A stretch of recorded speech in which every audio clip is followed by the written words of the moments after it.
Bienvenidos al Gusto, los que acabáis de llegar, los que lleváis toda la mañana por aquí, espero que lo estéis pasando bien. Vamos a empezar con esta mesa redonda que tiene el ilustrativo título que fue de la crítica musical, ¿no? Sobre la que vamos a debatir del periodismo musical, sobre el que vamos a debatir la próxima hora. Y bueno, vamos a debatir con tres invitados yo creo que de auténtico lujo y que son de sobra conocidos. Pero yo creo que se ha quedado corto. Pero bueno, sé que hacen falta pocas presentaciones, pero bueno, simplemente decir de Patricia Godes, bueno, empezó en Disco Express, una de las pioneras de la crítica de música en España. No tenía 20 años.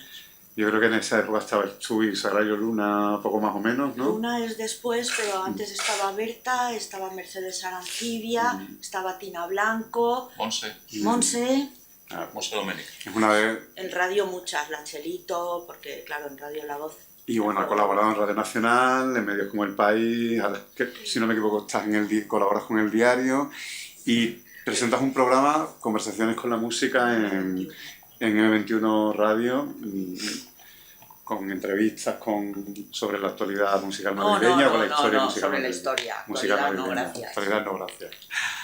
Yo, de hecho, la conocí a Patricia cuando escribía en Rodelux en los 80 y me llamaron la atención dos cosas. Una forma de escribir sin pelos en la lengua y otro, que es de las primeras personas que leí dentro de la crítica musical que defendía, que rompió una lanza por la música negra, ¿no? Sí, ahora comentaremos eso porque sí que se comentaba la música negra, pero era en otro tono. Yo fui la que utilicé el lenguaje de la crítica de rock para la música negra. Es una estupidez, pero lo hice. Al lado está Grace Morales, que es ensayista, escritora, cofundadora del fanzine Mondo Bruto de 1993. Junto a Galactus y Jordi Alessandro, lleva una trayectoria dedicada a la música y la cultura popular. Colabora habitualmente en Jotdown y es autora de una biografía de Mecano en un tono crítico, alejado de las biografías al uso que además que suelen despachar en España, lo cual es un libro muy recomendable, y es autora de la novela también Otra Dimensión. A mi lado está Adrián Boguel, que fue, según él cuenta en su currículum, becario de Mariscal Romero, y bueno, ha pasado por Popular FM, Onda 2, Radio Nacional, Disco Express, estuvo en el núcleo fundador de Ozono, estuvo en el departamento, creo que es la traducción al español, Cazatalentos, ¿no? En Sony, en diversas discográficas. Ha sido colaborador de FM, tiene un blog que se llama El Mundano y es autor de un libro, yo creo que es fundamental en la bibliografía de rock en España, como es Bikinis, Fútbol y Rock and Roll. Gracias. Bueno, dicho esto, querría cederle la palabra a ellos para introducir el tema, ¿no? La pregunta es amplia, pero ¿qué fue de la crítica, o sea, qué fue del periodismo musical? ¿En qué situación nos encontramos? En los 90 hubo un boom del periodismo musical en España que con los años ha ido un poco palideciendo con la llegada también de las nuevas tecnologías. Todo el ecosistema ha cambiado completamente. Antes había edición física de discos, ahora prácticamente no hay. La industria estaba en el pico de sus poderes prácticamente en los 80, ahora no se venden discos. ¿En qué situación está el periodismo musical, Patricia? Quiero empezar. Bueno, yo, como ayer las dos presentaciones de Adrián y de Jordi Costa estuvieron tan estupendas, me había pensado un magnífico principio, pero se me ha olvidado, así que voy a empezar por el final. Los que tengáis hijos, que no sean nunca críticos musicales. Eso es definitivo. Entonces, ¿cómo está ahora? Completamente muerto. Yo cuando me llamaron para escribir, porque a mí me llamaron, me dijeron, pagamos tanto, tú que sabes de música negra, quieres cubrirlo, que nosotros no lo cubrimos, pagamos tanto. Yo dije, bueno, ¿qué me estás diciendo? Eso es un horror. Bueno, pues ahora, yo tenía 19 años y ahora soy una señora mayor, estamos cobrando menos de lo que a mí me pareció que era muy poco. Eso quiere decir que no funciona y que no da dinero, que no existe, vamos. Pero está completamente muerto. ¿Tiene que ver un poco con la pérdida de...? O sea, no, con las nuevas tecnologías, claro. No con los contenidos. Ayer en el tren estuvimos diciendo un montón de cosas que pasan en la música. ¿No se me oye? Sí. Sí. Que pasan en la música simplemente, para bien o para mal, simplemente un fenómeno que mueve a gente, que hay agencias de viajes y que hay gente que hace kilómetros, son las comedias musicales en la Gran Vía. Y eso no lo cubrimos. No se cubre tampoco en teatro y en espectáculos. Habíamos hablado del trap, bueno, de las nuevas tecnologías musicales no se habla, tampoco hay nadie preparado para hacerlo. De Operación Triunfo no se habla, de los blogs de música, temas que son musicales y que ocurren, y seguimos cubriendo la música como si fueran los años 70, no 80 ni 90, sino 70, que durante los 80 y 90 siguió funcionando, pero no, seguimos dependiendo de la industria del disco y seguimos haciendo reportajes promocionales. Y luego, lo de que el periodismo musical es una gente que no sabe escribir entrevistando a alguien que no sabe hablar. El problema es... Eso lo dijo Zappa, ¿no? Sí. Sí, es uno de los muchos desaciertos de Frank Zappa a lo largo de su dilatada no, pero carrera. la razón, yo creo que sí que tiene razón, sobre todo en lo que no saben hablar. Los periodistas musicales suelen escribir demasiado bien. Es un estilo... Bueno, vosotros que sois andaluces, gongorístico, recargado, porque la música son unas moléculas que se mueven por el aire y ni la partitura, que es el lenguaje para reproducir la música, reproduce la música. Es decir, si tú oyes Wagner por Solti o por Bon Karajan, que está grabado con unos 5 o 8 años de diferencia, hay melodías que no las reconoces, porque la partitura misma no da todos estos detalles. Por supuesto, cuando se habla de Eric Dolphy o de Jimi Hendrix, no hay signos en el lenguaje musical que reproduzcan lo que ellos han hecho. Eso en algo tan técnico como la partitura. Con las palabras es prácticamente imposible hablar de música. Yo me considero escritora de ficción, porque yo me invento lo que pongo que no tiene nada que ver con la realidad, y además he hecho el experimento de cambiarlo de un grupo, o sea, comento 2 discos, cojo el texto ahora con el Word de un disco y lo paso al otro, y el otro aquí, cambio los nombres, oye, y queda perfectamente, encaja, porque son unas generalidades, unas abstracciones que yo creo que leer sobre eso se necesita estar muy colgado y un poco enfermo para consumir toda la vida crítica musical. Sobre todo ahora que tienes otras fuentes de información. No, el cambio, me parece interesante lo que comentas, ¿no? Del cambio tecnológico, de cómo ha afectado todo. Bueno, eso ha afectado, digamos, a la profesión, o sea, a lo que es el propio periodismo musical o al periodismo, digamos, en general, ¿no? Claro. Los periódicos empezaron a dar el contenido gratis online, y ahora no hay manera de cobrar. Es que en los que han puesto el paywall, pues yo, si me ponen el paywall en el New York Times, me voy a Los Angeles Times, ¿sabes? Para no pagar hasta que lo ponga, y luego me cambio al Washington Post. No tiene ningún... Fue un error de principio y ahí está. Por otro lado, yo estoy muy a favor de que se dejen de cortar árboles. Yo es que soy muy calurosa, ya llevo toda la mañana sudando, estamos a 29 grados a las 11 de la mañana. Estoy muy preocupada por el medio ambiente, y que no se corten árboles y que todo el contenido sea virtual me parece estupendo. Lo que no han sabido es gestionarlo, y no sé si hay vuelta atrás. Por otro lado, las grandes empresas de internet, Google y WordPress, tuvieron la habilidad de inventar lo de los blogs, que por supuesto los periodistas jalearon y apoyaron. Qué bien escriben las prostitutas de Londres. Luego era un novelista que estaba escribiendo una narración, pero ahí dimos un contenido gratuito a sus buscadores, con lo cual, otra vez más, el contenido se devalúa y no vale nada. Entonces, yo estoy a favor de las nuevas tecnologías. Por ejemplo, yo los libros de Adrián, que son tan densos, los tengo en PDF, porque así abro, como soy muy miope, abro las fuentes y aumento el tamaño de la letra. Estoy entrando en esa fase de mi vida. Y entonces está muy bien, no lo han sabido gestionar, y si hay vuelta atrás tendríamos que hablarlo, pero yo creo que todo el contenido cultural ya es gratis para siempre. Perdona que intervenga antes de que me toque. No lo han sabido gestionar, no lo hemos sabido gestionar. Digo creo que es un matiz. Yo nunca he tenido ningún poder ni ninguna capacidad de decisión. No, pero formamos parte de varias generaciones que hemos sido obnubilados por las nuevas tecnologías, y cuando digo obnubilados lo digo en sentido positivo, es decir, porque nos ha puesto a nuestra disposición herramientas de comunicación, de diálogo, que no podemos negar y que son muy positivas. Pero por otro lado también hemos sido víctimas de esto que se llama el gratis total, que tiene un poco que ver con lo que dice Patricia, ¿no? De la gestión de una jarrita también, sí, por favor. la gestión del tema online y del tema gratuito. Lo de gratis total es un error desde el principio. Y aquí me pongo la gorra de la industria discográfica, que es el último curro que he tenido. Yo me parecía un despropósito que la crítica y el periodismo musical apoyase lo del gratis total y que no se diesen cuenta que estaban pegando un tiro en el pie. Porque claro,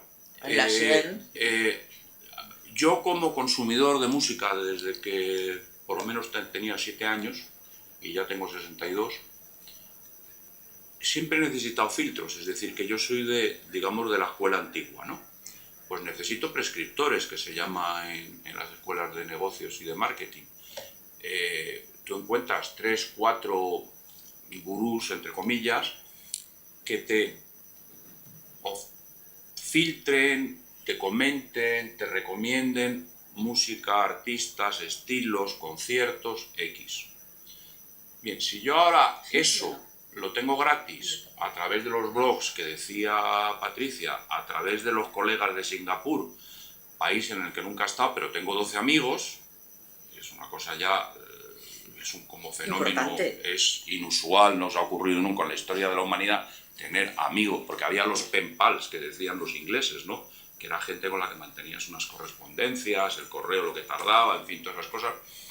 Entonces, yo ya no necesito a la prensa musical, yo ya no necesito a los críticos. Entonces, os habéis dado un tiro en el pie, porque ya lo que me interesa es lo que opine mi colega de Singapur, que yo veo ya que tengo unas afinidades con él por lo que sea, al que no conozco y que no he estado nunca en su país ni en el mío. Entonces, a partir de ahí, empieza a desmoronarse el castillo y empieza la precariedad laboral, que es en lo que estamos. Porque lo que se paga cuando se paga es terrorífico. Y eso lo saben ellas, ¿no? Pero sobre todo es que hemos vuelto a la prehistoria. Hemos vuelto cuando yo entré en los medios, con 15 años, por cierto, no te pagaban, porque estabas de aprendiz, o como digo yo, de becario. Es decir, estabas haciendo meritoriaje. Esto hace poco, creo que hace 1 año o 2, una escritora, Remedios Zafra, ha escrito un libro de que está pasando lo mismo otra vez. O sea, que a través de la ilusión de la gente te vende la pescadilla de que así metes cabeza y te das exposición. Así metes cabeza, das exposición y a lo mejor te llegan a pagar 25 pesetas como me pagaron a mí con 16 al mes. Entonces, es decir, lo hemos hecho fatal, porque a mí sí me gusta pluralizar. Y además cuando pluralizo en este sentido, creo que al estar en la industria discográfica también lo hemos hecho fatal, porque no hemos tenido un relato, no hemos sabido contar esto. Adrián, nos la ha sudado hablando mal y pronto. Tú estabas hablando antes de que ya parece que importa poco lo que pueda decir el crítico como prescriptor, ¿no? frente a los colegas de Singapur, ¿no? Las nuevas tecnologías, digamos que también, por el acceso a la música, han, digamos, devaluado, ¿no? la figura que tenía antes el crítico o el periodista musical, ¿no? Antes era una especie de gurú que sabía, que tenía acceso a discos o a estilos. Yo nunca he seguido prescriptores. Si hubiera seguido prescriptores tendría discos de rock sinfónico, de nuevos románticos, de una cosa horrible que se llamaba nuevo rock americano, de grunge. Solo nuevos románticos, ¿eh? Solo tengo uno de Pearl Jam de grunge. Y después hubiera tenido discos de Bacalao. Entonces, por suerte, tengo discos de Aretha Franklin, de Nick Drake, de Rubén Blades, que entonces eran de rebajas y ahora son clásicos. Me fío mucho más de mi criterio, excepto de Richard Williams. Me refiero, Patricia, que ahora mismo, digamos que el público llega, por ejemplo, al nuevo disco de Beyoncé o al de Radiohead a la vez que el crítico. O sea, que no, llega antes la publicidad antes al crítico y al comprador. Y hay un acceso a la música que no había antes, ¿no? Ahora te puedes hacer experto en crowd rock en una semana, ¿no? Por ejemplo, ¿no? No sé si eso, Grace, eso fue culpa mía. también ha O sea, si las nuevas tecnologías también, digamos, han rebajado un poco el papel de medium que podía tener el crítico en los años 70, voy a ver 80. si ¿no? puedo... Románticos, ¿a ti te gusta? Sí, que a mí me gustan los nuevos románticos, ¿qué No, pasa? es una época muy Voy divertida. a ver si puedo saltar el tapón generacional y económico y hablar yo también. Hola, buenos días. Bueno, yo ni soy crítica ni soy profesional de la música. En realidad yo no soy profesional de nada. Y lo llevo muy, muy a gala. Yo lo llevo cada vez más a gala. Porque mi afición es una devoción por la música, como otros tienen devoción por la literatura, devoción por cualquier otra cosa. Y no he hecho carrera de la música. He querido escribir de ella y he querido que me pagaran razonablemente. No me han pagado nunca, ni razonablemente ni de ninguna manera, o sea, en realidad. Pero a pesar de todo sigo escribiendo y sigo disfrutando de ella. Lo que ha pasado con Internet es que antes yo no me podía comprar los discos que yo quería porque no tenía un duro. Ahora, después de que las discográficas se hundieran, ahora me he podido comprar CDs que estaban muchísimo mejor editados a un precio mucho más barato y me podía hacer las colecciones cuando ya soy muy mayor, pero ahora las puedo tener. Esa es la ventaja. Y también me los puedo bajar, algunos gratis y pirateados, y otros me los puedo bajar legalmente. Con lo cual doy muchas gracias a Internet y a todas las plataformas ilegales que lo han hecho posible. Yo y millones de personas como yo, de mi edad y mucho más jóvenes. Con lo cual, a mí el proceso de destrucción de la industria, por un lado, me da casi como que me alegra un poco. Por otro lado, el problema de la crítica de discos, voy a referirme a España, porque estamos en un contexto muy especial. Los críticos de música, que han sido siempre en un 99% masculinos, han interpretado la música siempre desde un sesgo masculino. Y no me refiero al sexo, sino al género. Es decir, pero sobre todo al género. Han interpretado la música desde un género masculino. Es decir, un género que casi siempre es blanco y casi siempre es hetero y tiene una marca que es anglosajona y es rock y un poco de folk Un poco de electrónica. y un poquito de electrónica, sí, lo más moderno, Un sí. poco étnico. Bueno, sí, pero un poquito. Todo lo demás que caía fuera de ese radar se ha infravalorado, se ha tenido por idiotas, se ha tenido por tontos, en fin. Es verdad que hay críticos que han sido muy brillantes, que yo sí he seguido. Yo a Diego Manrique le leía en los 70. Y de hecho, yo creo que yo vi a los Ramones en una foto en el Vibraciones antes de oír a los Ramones. Y he leído cosas de Ignacio Juliá y de Jaime Gonzalo antes de oír a los grupos. Que yo con esta gente y a locutores de la radio, yo a ella la escuchaba en un programa de la FM madrileña antes de leerla, ¿no? Y también la leía. Y para mí sí son referentes. A mí me han enseñado muchas cosas. Luego, gracias a Internet, es verdad que hay gente muy joven que puede efectivamente descargarse carreras enteras de grupos. Se puede descargar incluso toda la música simplemente si quiere y tiene la capacidad en un disco, en varios discos. O el tiempo para escuchar. No, el tiempo da igual, pero te la puedes bajar entera si quieres. Te puedes bajar la discografía, bueno, Iron Maiden o lo que quieras. Te la puedes bajar. Luego la cuestión es que te la escuches. Pero hay gente que se la puede escuchar y se puede escuchar lo que le interese. Y ahora ya puede, digamos, prescindir del crítico. Y eso es lo que voy yo. El crítico tendría que, la crítica, tendría que cambiar. Tendría que ofrecer otro relato distinto, tendría que ofrecer algo más para que el que lo lee también estuviese también atraído por lo que dice. Porque si solamente se va a limitar a hacer esa crítica del rock de luz, que es una... bueno, aparte de me gusta o no me gusta, es una copia del texto inglés que está totalmente recargado y lo traduces al español y no se entiende absolutamente nada, que es lo que... Nosotros nos reíamos mucho del fanzine de aquellas críticas, ¿no? Que no se entendían nada, ¿no? Que estaba gracioso, pero que no se entendía nada, ¿no? Pero tienes que ofrecer algo más, tienes que ser una crónica, tienes que hacer algo más personal, tienes que dar parte de tu propia experiencia como alguien que lo disfruta y no simplemente una mera publicidad o algo que tú dices, esto está muy bien porque me lo han dado, porque claro, a ti te regalan el disco, entonces claro, no lo vas a poner mal, o es que está muy bonito, o es que son muy simpáticos, o la chica va muy bien vestida, o el chico va bien. Eso no funciona. Ahí quiero retomar la cuestión de género. Yo considero que la música popular es de mujeres que tradicionalmente toda su vida estaba dedicada a la crianza, a la lactancia, desde los 16 hasta los 56 años, mientras que los hombres sí podían dedicarse a la música académica, a estudiar piano, a estudiar violín, a estudiar composición, incluso jazz. Aunque las grandes voces de jazz sean mujeres, pero eso sí que es una cosa esencial, no es una cosa aprendida. Entonces, en algún momento... Era muy de señorita aristocrática. Tocar el piano en los salones. Y hacer ballet. Digo, pero en algún momento, exactamente para mí en primavera de 1969, se convierte en una cosa masculina. Y un artículo de un amigo mío que aprecio mucho, que es Rafael Revert, que a mí me ayudó muchísimo, y que ha hecho mucho por la música española, que decía, llega la música progresiva, y ponía un catálogo de lo que era progresivo y de lo que no, siempre prescribiendo, siempre dictando, siempre conduciendo. La música progresiva no es bonita, la música progresiva no es Aretha Franklin.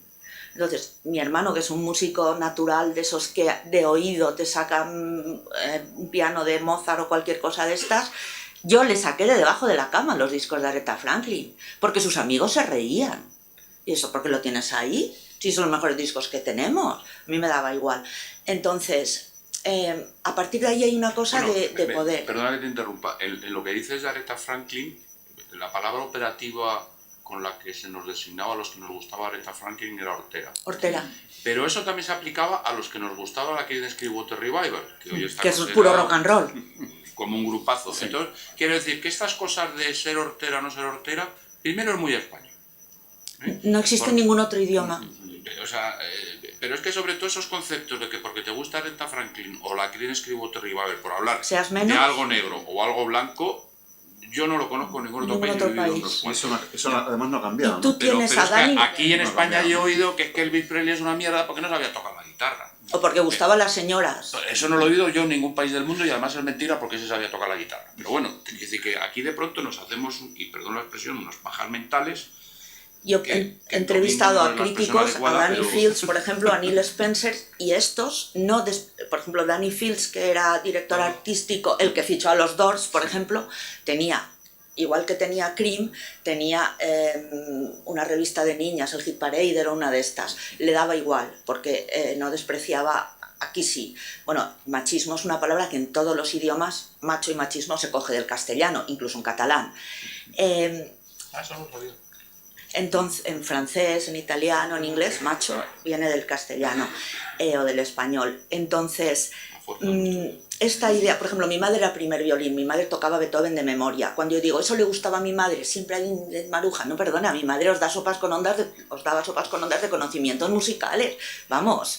Esto es de marujas, esto es de niñas. Bueno, esto vale, pero para las niñas. Perdona, las niñas han hecho Frank Sinatra, Elvis Presley, los Beatles, los Rolling, los Doors, la Creedence. Es más, todo. Si vais Patricia, tú lo sabes. O sea, Michael Jackson, Madonna. Si vais a YouTube, veis a vendedor de discos. O sea, el público femenino. O sea, es una cosa clarísima. Si os vais de a todas YouTube las edades. y veis a grupos tan supuestamente masculinos como Lynyrd Skynyrd, cuando hacen los contraplanos del público, son todas chicas en las primeras filas, todas chicas. Y están ahí con sus solos de pentatónico, los tres guitarristas y tal. Pero te voy a decir más, además éramos sexistas en la aproximación al artista. Es decir, el chico tenía que ser guapo. O sea, todos estos tópicos que decimos de las mujeres, aplícalo a los chicos. No se podía saber que estaban casados o que tenían novias. Sí, John Lennon estuvo ocultando. Entonces, te quiero decir, éramos sexistas respecto al género masculino, que es una historia que no hemos contado nunca. Pero vamos a ver, o sea, luego aparte de los artistas que eran gays y que había que ocultar que eran gays, por la misma razón que había que ocultar que tenían novias o estaban casados, para no decepcionar al público femenino. Es decir, que nosotros teníamos el público femenino en la cabeza. Y entonces, ¿cómo se viste? ¿Cómo se peina? ¿Qué poses pone? ¿Qué dice? ¿Qué deja de decir? Eso es marketing. Y el marketing de género. Sin embargo, ¿Verdad? la crítica nunca lo ha reconocido. De hecho, uno de los motivos de que la crítica de la prensa musical no se venda es que aliena al 50% de la población, que lo lees y estás al margen. Bueno, respecto a lo que dice Adrián, estuve en un mercadillo del disco donde teníamos ponencias así y ahí lo discutimos, había varios vendedores de segunda mano y uno de ellos intervino, era las mujeres y la música, diciendo que las mujeres no compraban discos. Entonces había una feminista de estas tal ahí, se va a la tablet, no sé qué, y saca del Ministerio de Industria las estadísticas. Entonces era 51-49, en fin, las mujeres compraban un poquito más y sobre todo Pero eran sobre compradoras de... Que ha subido el Todavía ha público subido masculino. No, que ha subido ¿Ha el público subido? masculino a 49. En mi Porque, época era 65-35. fíjate, y que sobre todo Vamos, las ahora mujeres ya. compraban en el virtual, en iTunes, son las que compraban discos música sin soporte, que es, claro, el único futuro que tiene la industria. Entonces, ahí le comenté yo, mira, yo sé que si entro en las tiendas de Madrid de saber mucho de música, sé que les doy sopas con onda de mis conocimientos y de mi memoria, además de que he entrevistado a casi todo el mundo, pero yo ahí estoy incómoda, no me gusta, porque y dice Adrián, es que yo en esa tienda también estoy muy incómodo. En esas tiendas estamos todos incómodos. Bueno, en la mayoría. Es una cosa que no se entiende, o sea, una cosa que es de atención al público, de vender, que- espanta a la clientela. Oye, yo no sé Pero cómo que eso será- pasa en España, o sea, No sé cómo son las tiendas en Sevilla, pero- Pero en las tiendas de ropa también. Claro, Es igual. como que no quieren. Pero usted no tenemos talla. Yo, bueno, pues mira. No, me voy al rastro. es un problema, yo no sé si es un problema general en España, pero esto es una cosa aparte. Pero las tiendas de discos, las que quedan en Madrid, tienen un problema muy, muy grave. O sea, es que no sé si os ha pasado, no sé si habéis estado en alguna, pero quitando algunas excepciones, es de entrar y ya te están gritando desde la puerta. O sea, ¿usted qué quiere? ¿Y qué pasa? Y a mí me han echado la bronca por comprarme determinados discos. Que yo no sé si eso pasa en otros países, pero era como el espectáculo este de alta fidelidad de la película, pero Sí. de montártelo de verdad. Y dices, yo aquí no vuelvo más. O sea, entonces, claro, cuando empieza internet, dices, yo aquí ya casi no vuelvo más a Pero ya comprar Amazon, ningún... lo siento. No me voy a comprar ningún disco, bueno, en Amazon no, pero, o una tienda de otro país o en otro sitio, pero yo aquí no vuelvo a entrar, porque el ambiente es que dicen, bueno, pero ¿para qué tienen estos señores un negocio? Por ejemplo, ¿no? Yo quería preguntaros dónde se localiza ahora o se puede buscar la crítica musical, ¿no? Porque estamos en un momento donde... La crítica musical nunca ha O existido. el periodismo A mí musical. me han discutido. El periodismo Os lo musical digo- sería, que es lo que Os decía lo pregunto Grace, porque los una medios generalistas buena prácticamente, solución. quitando excepciones, ha desaparecido. Porque no Pero- la lee nadie. Pero es un momento ¿Y en por el qué que, para lo sin que te embargo, pagan? hay una edición... yo creo que se editan más libros de música en España, de rock en Sí, concreto, pero que es una nunca, ¿no? explotación del fan, eso no cuenta, no es un mercado real, no se venden. Yo he hecho varios prólogos y empecé cobrando 400 y ahora son gratis, ¿sabes? O sea, es que es una cosa porque uno que lleva toda la vida comprándose, por ejemplo, discos de Lynyrd Skynyrd, pues hay un editor que dice, bueno, pues si se venden 10, ahora que las ediciones son tan baratas y a él no le pago nada, pues perfecto, ¿no? Todavía puede haber periodismo bueno de musical, crítica. puede haber crónicas musicales muy, muy interesantes, como digo, desde la subjetividad o bien también desde la investigación. Yo me he quedado alucinada con un libro que se ha publicado hace unos meses, que ha hecho un periodista español que, aprovechando que se iba a trabajar dando clases en Estados Unidos y que había descubierto a Jim Clark años atrás, ha escrito un libro hablando, Al de Álvaro. el de Álvaro Alonso, Sí. un libro Que es de sobre ABC, una sí. monografía sobre Jim Clark Fabuloso. que es un libro maravilloso porque se ha recorrido Estados Unidos buscando a todas las personas que estuvieron cercanas a Jim Clark, con los que pudo y le dejaron hablar, claro, con Roger McGuinn por lo visto no hubo manera, pero con Chris Hillman, no sé, estuvo intentando y al final lo consiguió, intentando hablar con toda la gente que tuvo esa relación con Jim Clark. Y ha escrito un libro sobre Jim Clark. Hay muy pocos No hay libros. nada. En español no había nada. Y en, y en Inglaterra, en Estados Unidos tampoco. Y este hombre que se queda deslumbrado, como yo me quedo deslumbrado, cualquier persona que ame la música se queda deslumbrada, hace esto. Aprovecha que está trabajando allí y se hace un trabajo de investigación y hace un libro. Sí, pero es un hobby, no lo cobra. No, pero yo incidiendo en lo que dice Grace, Bueno, pero quiero decir, que el libro, eso es una de devoción. Alonso de Jim Clark es un ejemplo, pero el libro que presentó Fran Matute el año pasado en la librería católica, en la librería caótica, es otro ejemplo, Atardecer en Waterloo, que es probablemente la biografía. Probablemente no, es la biografía más completa de los Kings. Pero es que de los Kings hay Sí, porque yo de cátedra tiré una Pero no es tan basura. bueno, no es tan bueno. Ya, bueno, y de hecho Dave Davis escribe. O sea, ya, bueno, pero quiero decir, pero es que pero de pronto tenemos nivel en una serie de cosas sí, pero sí, que es que en hay libros, gente que pero puede a lo mejor no lo escribir. tenemos en los medios, que es que no entiendo eso Sí, tampoco. claro, pero hay gente que es Porque los libros no se cobra de escribir libros. bueno, ya pero no que, quedan adelante. pero que todavía hay gente que tiene una devoción por determinadas cosas, le gusta determinada música, le gusta determinadas cosas, y te puedes apasionar de una cosa y te puede llevar a hacer pues un libro sobre los Kings o un libro sobre Jim Clark, que me pareció la idea más genial del mundo, porque eso a nadie se le había ocurrido, y este tío pues No hay libros de MC5 tampoco. por ejemplo, pero libros sobre cosas que no, y aquí pues un tío español se va y bueno, aprovechando que está allí, pues, pero vamos, que se pueden hacer más cosas, se puede escribir sobre más cosas, se pueden descubrir perspectivas nuevas, como llevan haciendo los americanos desde el siglo pasado o el anterior. Quiero decir que lo que no se puede hacer es quedarse uno repitiendo la misma fórmula, escribiendo sobre los mismos temas y obviando otras cosas que están ahí y que me parece que no le interesan y que sí que tienen poder interesar a más gente. Yo no voy a decir el nombre porque es amigo mío y es una excelente persona. Yo me quedé muy parada cuando yo empecé a conocer los críticos y un chaval de mi edad, de los que éramos más joven, dijo, es que nosotros somos traductores. Entonces yo me quedé muy parada porque yo pensaba que lo que yo estaba escribiendo era inédito. Yo he sido de las primeras que he defendido la música de baile y la música electrónica de baile. No la había leído en ningún lado. Por casualidad, una casa de discos, de las primeras que me mandaron discos, me mandó discos de Boney M y de Donna Summer, que por supuesto se oían por todos los lados, pero oyéndolos en casa con calma dije, esto es maravilloso.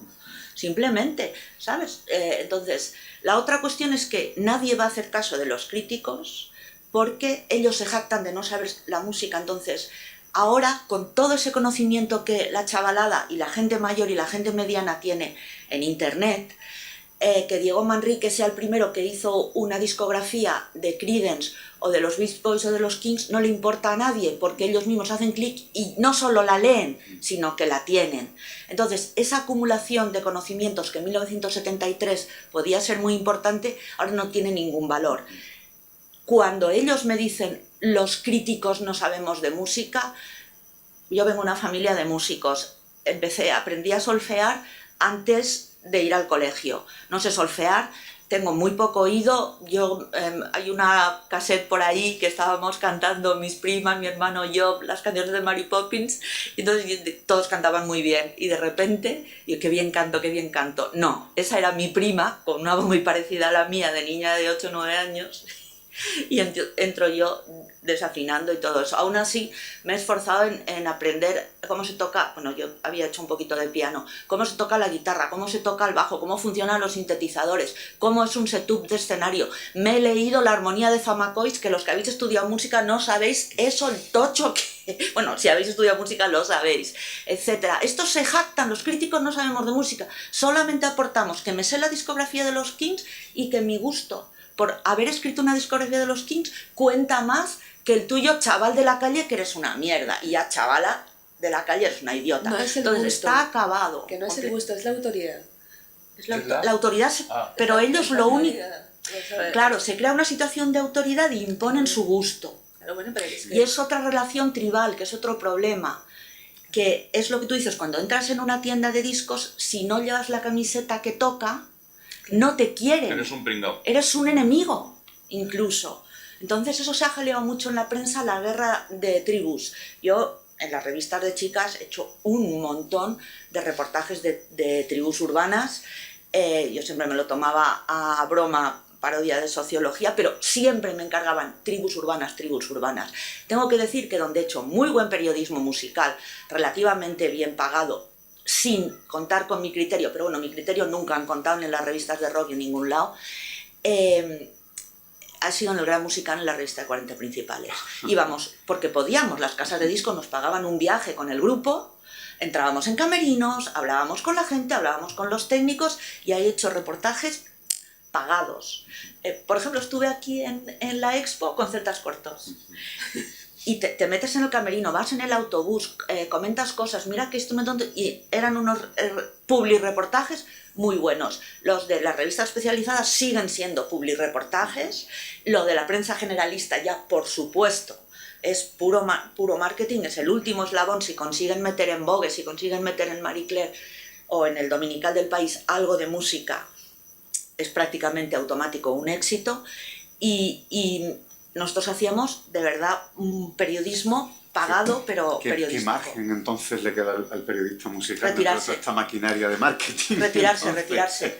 Una de mis peleas siempre lo hago es extensible que a todos los de la mesa la pregunta. el periodismo cultural no es vender productos. Claro que no. Vete al país y mira lo que es Babelia. Un escaparate de actualidad. Yo que estoy de acuerdo, y además yo soy crítico cero de los críticos, porque una cosa que no me gusta de los críticos es que no acepten la crítica, con lo cual eso yo ya me envalentono y me pongo farruco. Pero esto no siempre fue así, y esto es un poco lo que yo quería hablar. Hay un fenómeno muy importante que se produce en los 70, que hay un trasvase de críticos a las compañías de discos. Esto es un fenómeno que solo se produce en España de forma tan masiva. Luego veremos algunas cosas, pero con esto no quiero decir que las compañías de discos de antes fuesen malas y que a partir de este cambio en el gusto, la renovación estética, las compañías de discos de pronto son guay. No. El momento de oro de la música española, sobre todo, ¿cómo podemos medir el momento de la música española? En la cantidad de éxitos que se producen a lo largo de un año, en los éxitos de producciones españolas, en los éxitos nacionales que traspasan fronteras, y aquí es donde yo meto el dedo y acoto. Vamos a hablar de los éxitos, producciones españolas que tienen éxito internacional fuera de los países de habla hispana. Es decir, que un artista español tenga éxito en México, en Ecuador, en Argentina, en Cuba, digamos que podría ser normal y es habitual. Ahora, que un artista español tenga éxito en Francia cantando en español, o tenga éxito en Inglaterra, o tenga éxito en Estados Unidos, pues es bastante más raro. Entonces, esto es exactamente los 10 años de oro de la música española, que no sé si estoy yo en medio. Entonces tenemos, evidentemente, Black is Black, que aunque luego veremos la gente que hay detrás, tenemos un caso que es espectacular, que es Aleluya del uso de Ardaute, que un actor americano hace una versión en inglés, con una letrista poetisa que además tiene tutoriales sobre cómo hacer letras de canciones, que era de folk, y tiene un éxito en Estados Unidos, en Canadá y en Australia. Luego tenemos Los Bravos, otra vez, con Bring a Little Loving, Maciel con La La La, que es la que ganó Eurovisión, los Pop Tops con No Lord, Why Lord, que está dedicado a los temas de integración racial. Es decir, que en España ya éramos conscientes de la lucha por los derechos civiles. Luego tenemos, obviamente, Miguel Ríos y Una Alegría, que eso creo que es lo que más conocemos. Tenemos Agua Viva, Poetas Andaluces, que es un poema de Alberti. Tenemos los Pop Tops, nuevamente, con Mami Blue. Tenemos Peret con Borriquito. ¿Es donde triunfó? Número 1 en Holanda, por ejemplo. Top 10 en Alemania. No, es que lo de Fran. O sea, Barrabás, Wild Safari, Mocedades eres tú, que también era un tema de Eurovisión. Aquí tenemos otro éxito de música española, pero en una versión, que es Jerry Mann haciendo una versión instrumental de un tema de Barrabás, y acabamos con Janet y una canción de Perales, ¿Por qué te vas? Bien, ¿quién estaba detrás de eso? En Radio Luxemburgo ponían una de Los Bravos con el otro cantante, hacia el 74-75. éxito, ventas, a mí lo que pongan en No, la era radio. Powerplay, o sea que una compañía Sí, pagó pero para no, que pero la es que pusiera. Canarios era Powerplay y no vendió. No vendió. Eso es muy típico, o sea, que eso también hace que también el periodismo y la crítica musical a veces venden motos que luego el público no responde y entonces se pierde credibilidad. Bueno, pues aquí vemos quiénes estaban detrás de esto. En Black is Black hay 3 compositores ingleses, en Bring a Little Young, en Bring a Little Loving están Banda Young, que son de los ECBs de Flash and the Pan, y ese Young es el hermano mayor de los de AC/DC, y de hecho ellos son los productores de los primeros LPs de AC/DC. Bueno, pues este señor, Alain Milhaud, que le veréis ahí varias veces, ya sabía por dónde iban los tiros. Maciel tenemos a Ramón Arcusa y Manolo de la Calva como compositores, dúo dinámico, y Calderón, Juan Carlos Calderón, que era un músico de jazz estupendo, de productor y arreglista. Los Pop Tops, Phil Trim, otra vez Alain Milhaud, Miguel Ríos, Beethoven, Valdo de los Ríos, Rafael Trabuchelli, que creó el sonido Trabuchelli, que era el sonido de Hispavox, Pero argentino. y argentino, Agua Viva, poema de Rafael Alberti, música de Manolo Díaz, productor Manolo Díaz, Pop Tops otra vez, un tema con música de un francés y letra de Phil Trim, otra vez Milhaud, Peret, Juan Pardo, esto ya estamos hablando de los brincos, del post-brincos, Barrabás, Fernando Arbex, otro ex-brincos, Mocedades, nuevamente Calderón, Janet Perales y otra vez Trabuchelli. Entonces, decía Mocedades yo... no tuvieron éxito ¿Quién? como Catch the Wind, no se ¿Quién? llamaba Catch the Wind, no la grabaron en ¿Quién? inglés. ¿Quién? Mocedades. Sí, eres tú. Era en inglés. Era en inglés. El éxito lo tuvo en inglés. Pero también en español. En Empezó en Adult Contemporary, o sea, para los carrozas, en español, y entonces a partir de ahí es cuando hicieron la versión en inglés. Algo así. Bien, ha habido un fenómeno que es lo que Hay un decía gran yo peso antes. de músicos extranjeros y productores extranjeros. Bueno, pero es que resulta que España estaba cerrada al mundo, pues no. No. A ver, esto hay ejemplos fuera. Por ejemplo, tenemos un ejemplo de alguien de medios que pasa a la industria discográfica, el señor Filipacci, que era fotógrafo, fotoperiodista, lo que pasa es que en esa época no se llamaba así, y crean un programa de radio y una revista que luego es el modelo que se sigue en el resto de Europa, que es Salud de Copen, y es los generadores del fenómeno Yeye. Bueno, pues cuando Warner, el grupo Warner, UEA en este caso, se va a establecer en Francia, se asocian con Filipacci. Filipacci hoy en día es dueño de un imperio mediático que es Hachette. En Inglaterra lo hemos podido tener con el que para mí es mi maestro, por decirlo de alguna forma, Charlie Gillette, que ha estado pasando de medios a discográficas. Hemos podido tener en Estados Unidos a John Landau, que sale de la redacción de Rolling Stone para hacer Bruce Springsteen, manager, productor, etc. Bueno, en España vemos que en los 60 tuvimos a José María Íñigo y a Raúl Matas en 2 compañías nacionales, Moviplay y Hispavox. ¿Cifu? Espérate, Patricia. Mira la diapositiva, cariño. En los 80 tenemos a Antonio de Miguel, Rafa Bisbol. En los 90 tenemos a José Ramón Pardo y a Víctor Lenoir. Bueno, Víctor Lenoir no es verdad, ¿eh? Acuarela. Metía dinero, nada más. Bueno. O sea, es No. que no sabe ni cómo que una guitarra tiene 6 cuerdas. Ay, Patricia. Vamos. No, De no puedes verdad. ponerlo con... Pero ¿cómo no lo voy a poner? Saludo ¿Cómo no lo- para Víctor, que Lo nos yo estará quiera, viendo. Patricia. O sea, Víctor Lenoir, si ponía dinero, pues mejor que ir a trabajar gratis. El único que ponía dinero en la Claro. panela, ¿no? ¿Eh? Bien, si os fijáis, hablo de los 60, de los 80 y de los 90. ¿Qué falta? Faltan los 70. ¿Por qué faltan los 70? Pensé que faltaba el día de hoy, pero... Desde los medios a las disqueras. Fijaros lo que pasa en los 70. A ver, sí. Están todos. Entonces, está por orden alfabético, os lo digo porque el burro delante para que no se espante. Yo el orden alfabético lo uso siempre por el nombre, no por el apellido. Entonces, esto no ha pasado en ningún otro país del mundo. Aquí esto se produce un cambio estético. Si os fijáis, el asterisco es todos los que estábamos en Radio Popular FM, que es bastante representativo, es prácticamente más del 50%. Que también hay que decirlo que éramos del PC, filocomunistas o tontos útiles, que era mi caso. Es decir, aquí lo que hay es, como de cantaba a morir, mucha ideología, poca tía. Eso está clarísimo, aquí sí que podemos hablar de género. Y en esa época había mujeres en la radio, porque estaba, como has dicho tú antes, Patricia, estaba Monse Domenech, ¿Chelito? exacto, en 40 había, En 40, por supuesto, aquella chica que grabó, siempre ha habido... Tina Blanco, que estaba en Radio Tina Popular Blanco, FM, que era del Olimpia PC. de Torres. La Radio Popular FM era Olimpia el brazo y Rosa mediático. Chávez. Rosa Chávez. Claro, entonces, fijaros la importancia que tuvo Cucha la crítica Salazar. musical. Porque claro, nosotros Cucha cuando... Salazar. Cucha Salazar. Cucha. Estaba en la Rosa industria. Chávez. Bueno, en la industria había muchas chicas. Cucha Salazar es cofundadora de los medios. Efectivamente. Puso dinero, digo, porque si Víctor Lenor es fatal porque puso dinero, entonces Cucha Salazar pone dinero y entonces ya no nos parece tan fatal. Toma.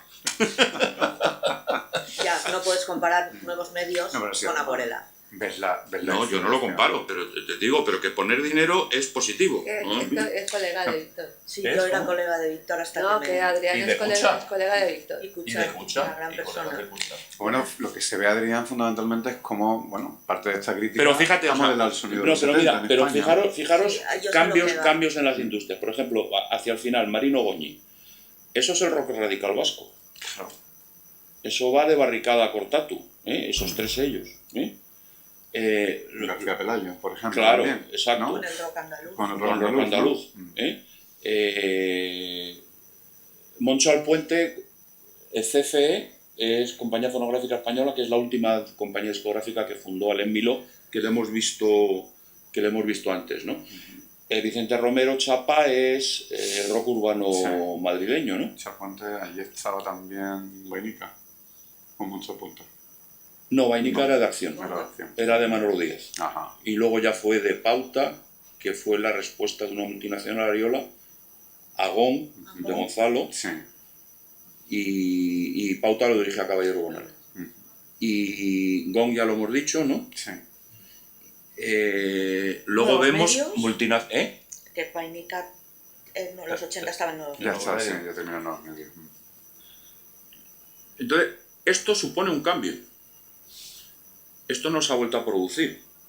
Digo, es que es una cosa esporádica de esa década que no tiene parangón en ningún otro mercado del mundo y que no se ha vuelto a producir en España.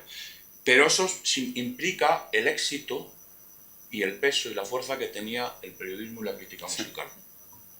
Porque las compañías de discos que ponen dinero no serán tontas, o aquí todo el mundo es tonto, ¿no?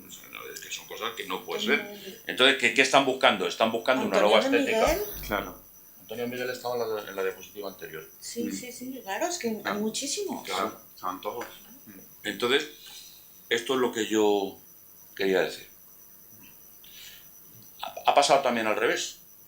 Ha habido gente que ha pasado de discográficas a medios. José González de la industria discográfica pasó a Radio Televisión Española. Era el brazo derecho de Ramón Colón, cuando Ramón Colón era, no sé si se llamaba en aquella época presidente de Radio Televisión Española o lo que sea. Antonio San José, que era periodista de carrera, empezó en el departamento de jefe de prensa de CBS. Bruno Galindo, Esteban Hernández, que ahora está en el Confidencial.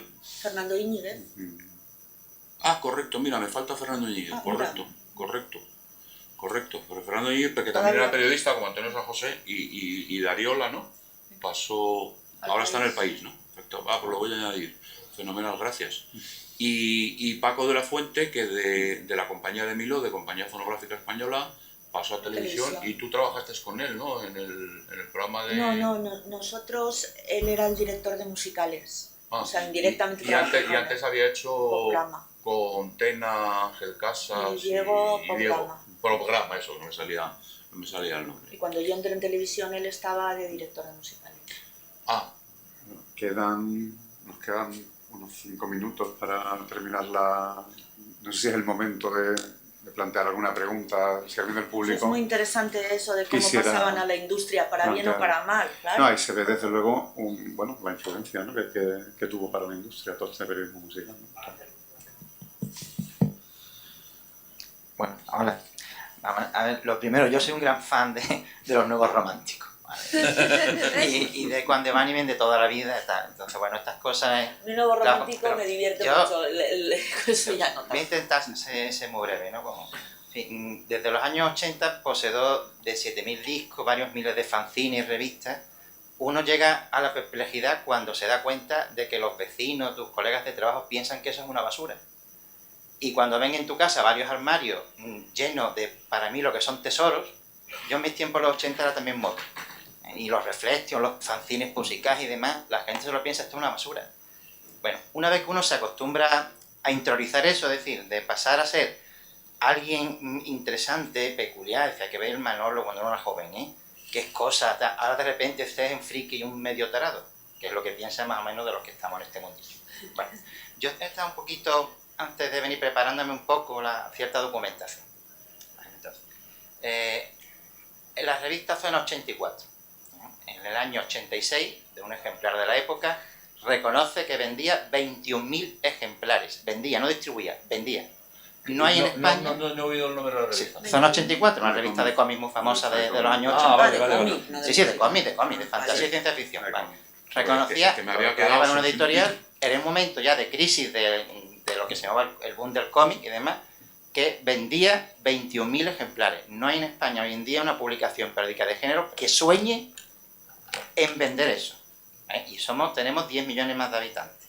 Bien.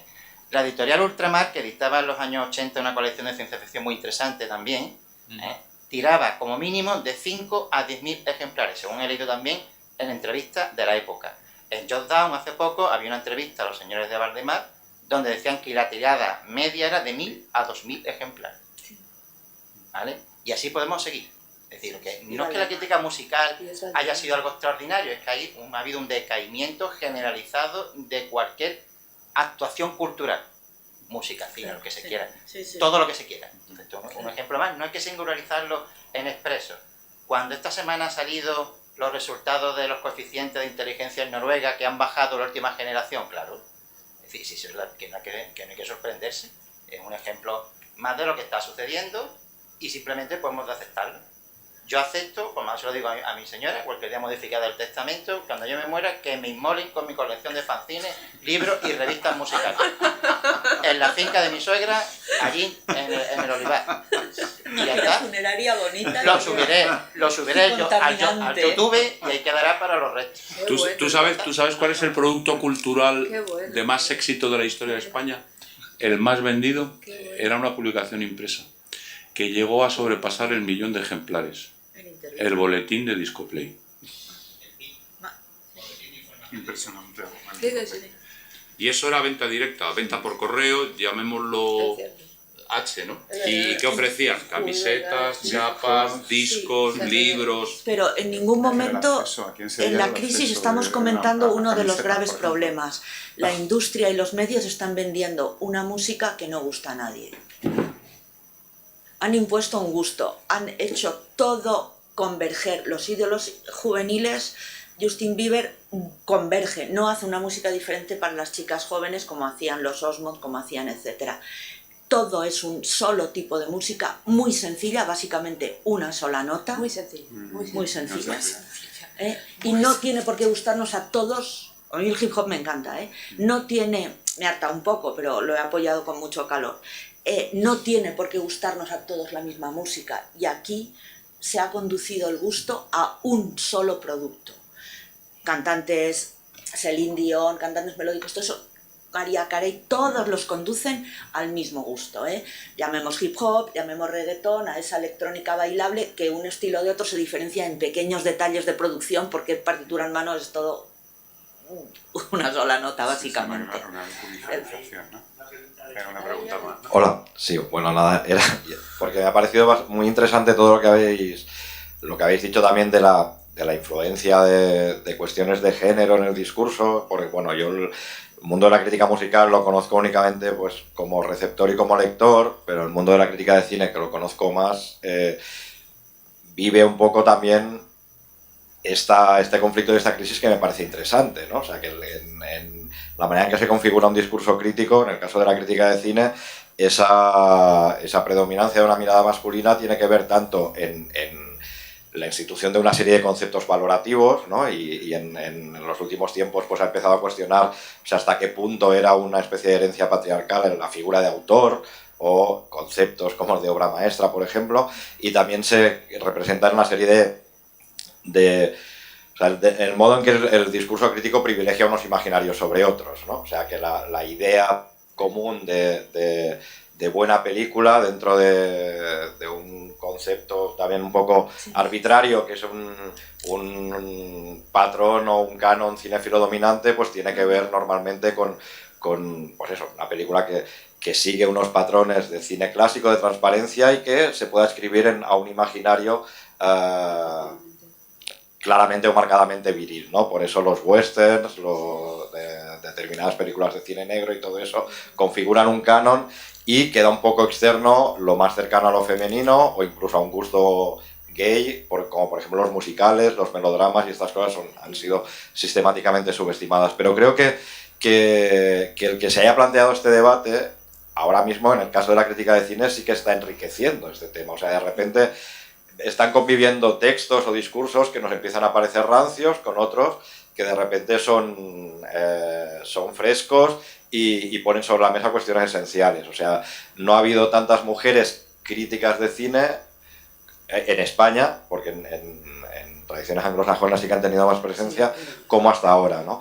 Y a pesar de que la precariedad parece que es sistémica en el periodismo cultural en general, o sea, no solo pasa a los críticos de cine, también pasa a los críticos, no solo a los críticos musicales, también a críticos de cine, críticos literarios, etcétera, etcétera.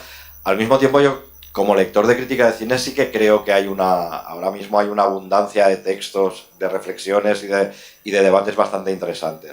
Y por otro lado, también os quería preguntar, a pesar de eso, que parece que habéis levantado acta del fin de una profesión y del fin de un discurso, a pesar de eso, de repente sigue habiendo cuestiones que igual tienen que ver con la cultura musical, pero trascienden esa cultura musical, como los debates que ha habido últimamente en torno a Rosalía, que a mí me parecen sumamente interesantes, ¿no? Y yo como lector, pues agradecería también que alguien me hablara o me hiciera entender lo que es el trap y lo que eso significa. ¿No creéis que a pesar de esa crisis habría, o sea, hay posibilidad de satisfacer de alguna manera esa demanda, ¿no? Yo puedo ser muy cruel en ese aspecto. En inglés hay una palabra que se llama hype. No conozco la traducción al español, pero podría ser inflar un globo. Hiperbólica, exageración. Exacto, exacto. Entonces, yo creo que el debate de Rosalía es artificial, nace en un despacho, me da igual que sea la oficina del manager, el jefe o la jefa de prensa, y en este caso no creo que sea de la discográfica, porque el debate empezó entre cambio de discográficas. Yo respeto lo que hace Rosalía, lo que hace ahora, no lo que hacía antes. Me parece que es exagerado que con un disco, que es el que tiene en el mercado, un álbum, con una multinacional, ahora se ha cambiado de Universal a Sony, que es otra multinacional, parece que se le está dando un bombo que no lo ha demostrado. Entonces, cuando yo la veo el domingo pasado en la portada del País Semanal, exactamente igual. Me quedo flipado. Digo, vamos a ver, o sea, en España el disco de oro ha pasado de 50.000 unidades a 20.000, es decir, y su primer disco no es disco de oro, es decir, no ha llegado a 20.000, y entonces resulta que es portada del País Semanal. No lo entiendo. Yo quería contestar a Jordi sobre el problema del género en la música y la crítica musical. Te voy a contar una anécdota que creo que sabes perfectamente. Yo empecé a escribir en Mundo Bruto en el año 93. Creo que durante 20 años la mayoría de la gente que me leía pensaba que yo era un tío. ¿Ah, sí? Y que yo no era una chica. Y mis compañeros del fanzine se encargaron de reforzar esa idea, porque a ellos les hacía mucha gracia. Y a mí durante un tiempo también, pero luego ya me cansé de que me consideraran un hombre. Porque todo el mundo que leía el fanzine, la mayoría eran hombres. Y a mí en un momento dado me hacía gracia, pero en realidad no me hacía gracia en el fondo. Pero quiero decir que cuando habla... que si sabes de música eres un hombre, no eres efectivamente, pero porque cuando yo hablaba de música con mis compañeros, cuando yo hablaba de música con Ramón, del que he aprendido casi todo, o gran parte de lo que sé, era como un padre. era como hablar con un padre. Y a mí, por ejemplo, yo hablaba de los románticos y se reía de mí, efectivamente, ¿no? Hablar de la música siniestra gótica también se reía de mí. Te quiero decir que siempre todavía hay una brecha en eso. Y yo puedo hablar de Dylan, pero Ramón me va, como Ramón, otros tropocientos que son expertos en Dylan me van a decir, ya está, ¿sabes? Pero que yo puedo haberme leído, haber leído, haber disfrutado, haber comprendido a Dylan, pero a mí siempre me van a decir, esta es la que escribe sobre Dylan, porque ahora ya saben que yo soy una tía, ¿sabes? Ya no soy un redactor que escribe, ya soy la tía que escribe sobre Dylan, o la tía que escribe sobre algo. Y eso aquí sigue siendo así, y por eso sigue habiendo esa brecha. Y las mujeres, decía Greil Marcus, que tampoco que sea santo de mi devoción, pero sí decía Greil Marcus que era necesario que hubiera mujeres hablando de música, porque ofrecen una perspectiva distinta. Pueden hablar y fijarse en cosas, no se refería a Marcus al aspecto físico o al aspecto estético, no, sino simplemente hablar de ciertas dimensiones, aproximaciones al fenómeno musical que es muy difícil de escribir, que a lo mejor el crítico musical masculino no había reparado. Tanto en la presencia en un concierto, en la presencia en un disco, en la presencia... Eso lo podría hacer, de hecho lo llevaba haciendo las críticas musicales muchos años. Pero aquí, por alguna razón, o por las razones que todos conocemos, eso sigue siendo como... Bueno, mira, ya está esta con las gracias, o ay, pobrecita y tal, siempre. Desde el paternalismo o la condescendencia un poco, ay, qué graciosa, escribe esto, siempre. Voy a añadir una cosa. Sí. Una última pregunta. Sí, bueno, tenemos que terminar terminando. Dice Grace, que su punto de vista siempre fue muy femenino como el mío. Yo he recibido hasta amenazas de muerte, a pesar de que reconocía mi autoridad por mi buena memoria, que es una cosa de bioquímica. Las chicas, que ahora hay muchas que me llaman, que me quieren mucho y que yo lo agradezco y que valen un montón, escribiendo de música, todas imitan el gusto y el tono masculino. Asumen que la música que gusta a ellos es la que tiene que gustar. También, sí. Toda la música de baile, si no es salvaje, o sea, la de bailar bonito, la que nos gusta a las chicas, la de Emma Goldman, esa está desacreditada. Los bailes de salón y la baile es lo más cursi que hay, los bailes regionales también, es lo de pegar patadas y mover el culo, del bacalao, del reggaetón, etc. La música sentimental ha desaparecido, no existe, o es muda, y siempre en las revistas, todas esas chiquitas, tenemos una amiga, que Grace no lo sabe, que tiene 5.000 discos, y ahora con 40 años ha decidido que esos discos no le gustan, que se los ha comprado porque era la obligación de ella como crítica musical conocer a esos grupos. No tengo que decir, a mí en New Romantic nunca me he divertido más que con los grupos New Romantic cuando venían a Rocola y nos íbamos a tomar cañas con ellos. Queda una pregunta, ¿no? Sí, voy a intentar ser breve. Es que antes habéis hecho una reseña, pero así de una manera muy ligera, que yo creo que es la causa de toda la situación, no solo en la música, sino en la sociedad en general. Y es que están anulando la capacidad de tener criterio propio y la capacidad de análisis. Así claro. Y entonces creo que el fondo de todo es eso. Y antes habéis puesto un ejemplo muy claro, y Andalucía, desgraciadamente, como en tantas otras cosas, se lleva la palma en lo negativo. El adjetivo por delante de los argumentos. Esto significa una pobreza apabullante. Muy bien visto. Y entonces creo que eso es lo que hay que poner el dedo, porque esa es la causa de todo. Que te condenen cuando tu gusto no coincide con un cara. Claro, pero es que no somos beligerantes. Es que hoy, en una sociedad como esta, hay que ser muy beligerantes y está ocurriendo todo lo contrario. Somos borregos. Pero que pueda. Muy buen punto final. Muy A ver, bueno. nos ves a todos la tierra. Sí, completamente de acuerdo. Pues nada, Muy bien terminamos resumido, en la muchas hora, gracias, ¿no? porque te cojo la frase.